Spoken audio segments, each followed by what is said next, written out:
Jhelum bureau chief مخدوم حسین چودھری سے national pharmaceutical alliance نے Pakistan pharmaceutical manufacturing ایسوسی ایشن کے انتخاب میں میدان مار لیا ہے۔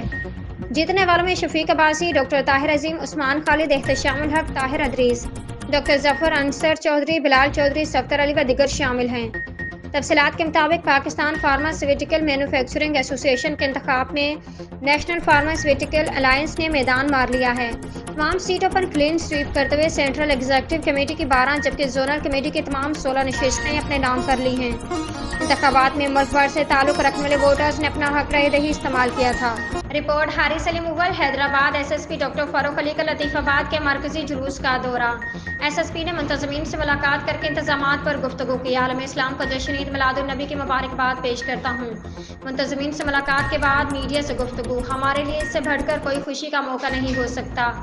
ایس ایس پی حیدرآباد کوشش ہے کہ ہماری جانب سے کسی قسم کی کمی کوتاہی نہ ہو۔ تمام جلوس اور محافل کی نگرانی کی جا رہی ہے۔ رینجرز کے دستے و دیگر اداروں کا بھی تعاون حاصل ہے۔ اہم ترین دن پر منتظمین، شہریوں اور اداروں کا تعاون پر مشکور ہوں۔